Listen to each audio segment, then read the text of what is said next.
साबिक chief election commissioner of India जनाब यशफाई कुरैशी साहब एजुकेशन कॉन्फ्रेंस में शिरकत के लिए आए हैं। हम उनसे जानने की कोशिश करते हैं कि ये जो कॉन्फ्रेंस हो रही है उसका क्या मकसद है और उसके क्या नताइज बरामद हो। देखिए, अभी हम कुछ लोगों ने दोस्तों ने मिलकर एक ऑर्गेनाइजेशन बनाई अभी हाल में ही 1-2 महीने पहले, जिसका नाम है alliance for educational development and economic empowerment of the under privilege. Short में उसको अलायंस बोलते हैं। मकसद ये था कि जो बहुत सारी ऑर्गेनाइजेशन है ख़ासतौर से साउथ में वो बहुत अच्छा काम कर रही हैं, अच्छे स्कूल चला रहे हैं, अच्छी वोकेशनल ट्रेनिंग कर रहे हैं, एम्प्लॉयमेंट जनरेशन का काम कर रहे हैं, जबकि नॉर्थ में हम लोग स्ट्रगल कर रहे हैं। वहाँ पे संस्थाएं जो हैं कमज़ोर हैं, तो इसलिए और ये सोचा गया कि इनको अगर साथ लाया जाए कि साउथ से नॉर्थ सीखे तो, और ईस्ट वेस्ट इन सबको, क्योंकि हिंदुस्तान में हज़ारों हो सकता है लाखों इस किस्म के इंस्टीट्यूशन और NGOs होंगे।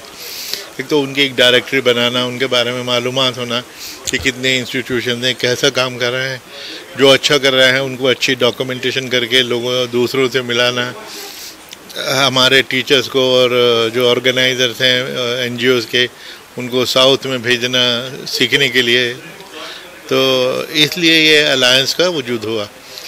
अलायंस की सबसे पहली एक्टिविटी हमने कहा कि एजुकेशन ही तो कीवर्ड है, तो एजुकेशन पर काम करने के लिए कि हम ज़रा 1-2 दिन की कॉन्फ्रेंस या ऑल इंडिया कॉन्फ्रेंस हमने काम प्लान करते हैं, ताकि हम ज़रा स्टडी करें कि प्राइमरी लेवल पे क्या प्रॉब्लम्स हैं, क्या इश्यूज़ हैं, स्कूल लेवल पे, फिर हायर एजुकेशन में क्या इश्यूज़ हैं, मदरसा एजुकेशन के क्या प्रॉब्लम्स हैं, विमेंस एजुकेशन को कैसे बढ़ावा दे सकते हैं, वगैरह वगैरह, वोकेशनल ट्रेनिंग कैसे हो।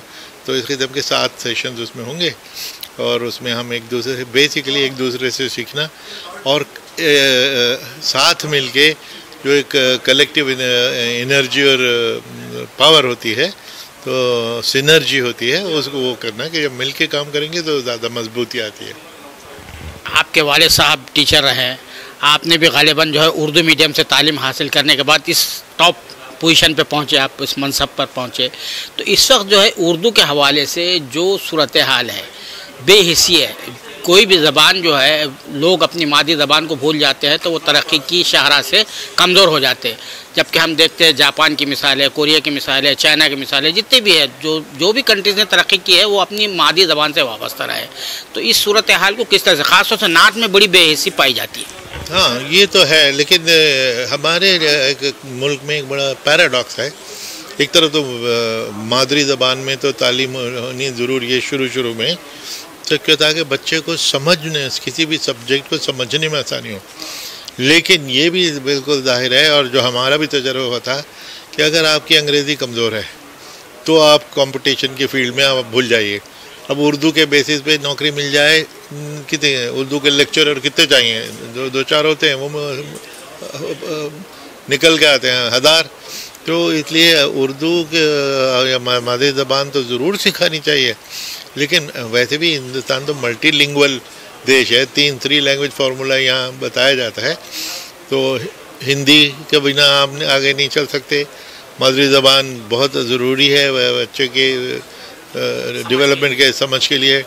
और तीसरी चीज़ अंग्रेज़ी को जो लोग डिसमिस करते हैं, वो मैं समझता हूँ वो बड़े नादानी करते हैं, क्योंकि आजकल जो एक ज़माना था कि हिंदी करने वाले भी बहुत होते हैं, वो भी अपने बच्चों को अंग्रेज़ी मीडियम में भेजते हैं, क्योंकि इंटरनेशनल ग्लोबल वर्ल्ड हो गया है ये।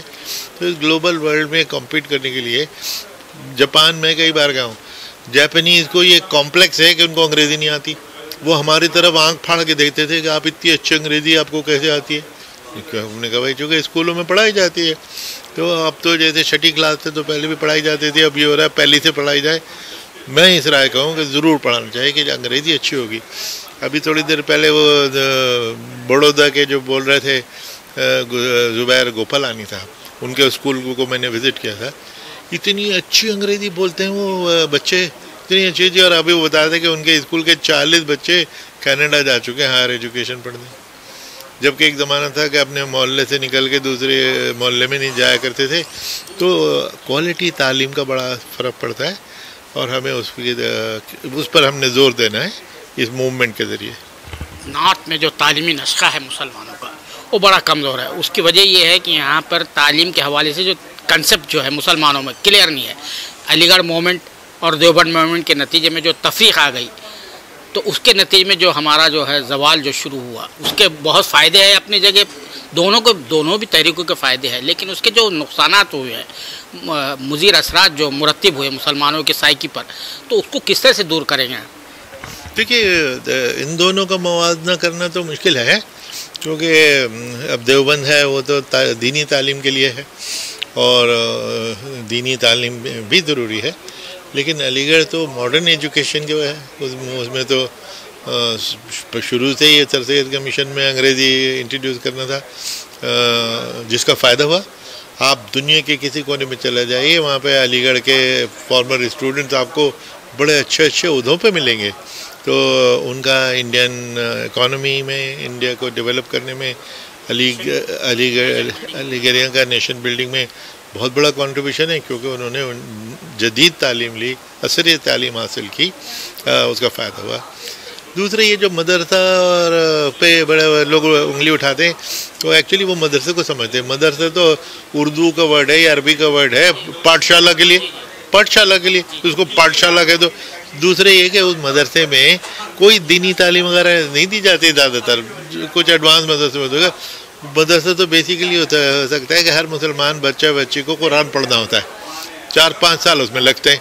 तो वो मस्जिद में जो मोहल्ले की मदरसा चल रहा था वहाँ भेजते हैं, सिर्फ कुरान शरीफ पढ़ दें। बल्कि कुरान के पढ़ाने के बारे में भी कहा जाता है कि यहाँ जो कुरान शरीफ पढ़ाया जाता है, तर्जुमा तो बताया नहीं जाता, उसको अरबी में बस वो पढ़ते हैं, ताकि वो एक पाइटी की फीलिंग है ना।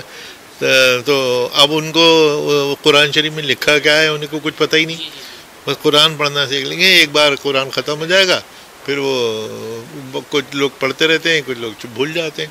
मेरा कहने का मकसद ये था सर कि दीनी और असरी तालीम का इम्तिज़ाज जो है ना, बार बार इस हवाले से मौलाना अबुल कलाम आज़ाद, बड़े बड़े हमारे जो भी गुज़रे हैं, बुज़ुर्ग है, दानिश्वर है, वो बार बार इस तरफ तवज्जो दिलाते रहे। आज भी कोशिशें हो रही, लेकिन ये जो कॉन्सेप्ट बना हुआ है, रासिख हो गया है, बहुत ही पेनिट्रेट हो गया है माइंड में, दीनी तालीम अलग, जबकि इस्लाम उसकी तालीम देता भी नहीं है जो इसके इल्म में कोई तफरीक की जाए। इसको किस तरह से दूर करेंगे? इससे बड़ा नुकसान होगा।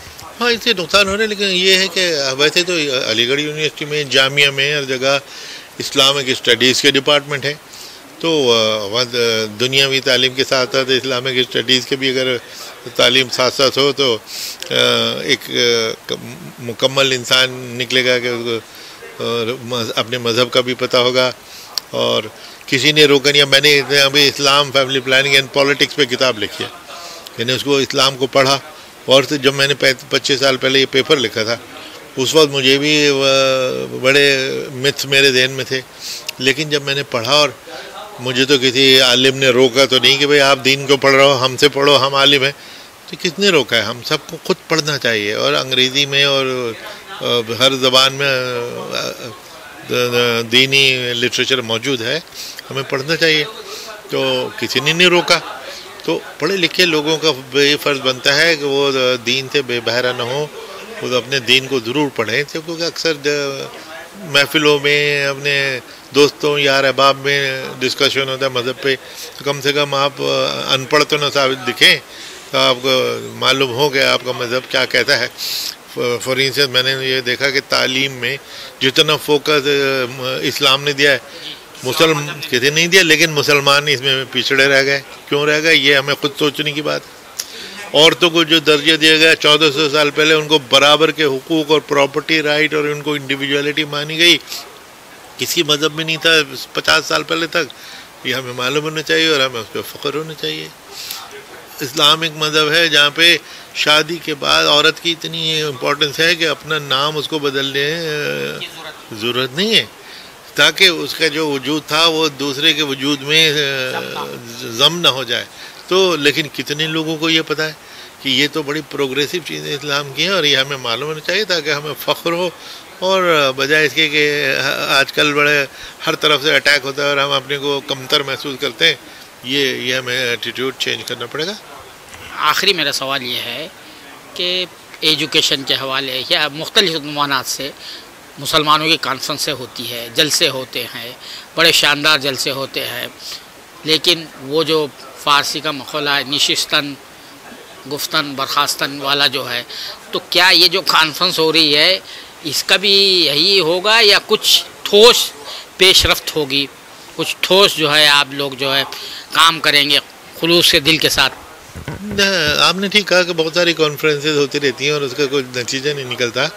हम इसके लिए कॉन्शियस थे, तो हमने इसमें जो पार्टिसिपेंट बुलाए हैं, हमने सिर्फ ये नहीं कि ले मैन को बुला लिया कि उनको भाषण दे देंगे, वो एक कान से सुनेंगे दूसरे निकाल देंगे। हमने ज़्यादातर जो ऑर्गेनाइजेशन एक्टिव हैं, हम कॉन्फ्रेंस बुलाए ना बुलाएं, बड़ा अच्छा स्कूल चला रहे हैं, बड़े अच्छे अच्छे इदारे चला रहे हैं, हम उनको एक दूसरे के साथ लेके आए हैं। और जो मैंने बताया हम नॉर्थ इंडियन इदारे चलाने वाले भी लोग हैं, जब वो साउथ इंडिया की सक्सेस स्टोरी सुनेंगे तो उनको भी होगी। तो इसकी जो यहाँ के ग्रुप की जो कॉम्पोजिशन है वो इस तरह है कि ये तरह सा भी एक क्लू मिले कि ये नई चीज़ है, फला जगह करा, मैं भी क्यों नहीं कर सकता। तो ऐसा रिज़ल्ट हम उम्मीद कर रहे हैं कि होगा और कि बिल्कुल ये बेकार जाए, ऐसा होने की उम्मीद नहीं है। बहुत बहुत शुक्रिया कुरैशी साहब, सालार से बात करें। बहुत बहुत शुक्रिया से कि सालार बहुत अच्छा काम कर रहे हैं और आपके अखबार भी, आपका टेलीविज़न भी, दोनों बहुत इफ़ेक्टिव है, मौसर है, बहुत अच्छी बात है। बहुत बहुत शुक्रिया आपका। ये थे हिंदुस्तान के साबिक चीफ़ इलेक्शन कमिश्नर यसवाई कुरैशी साहब, जिनका कहना है कि ये कॉन्फ्रेंस जो है कुछ ना कुछ नताइज बरामद करेगी और ठोस पेशरफ्त होगी मुसलमानों की तालीमी पसमानदगी को दूर करने के सिलसिले में। कैमरामैन जीशान राही के साथ मैं अब्दुल बारी मसूद, नई दिल्ली।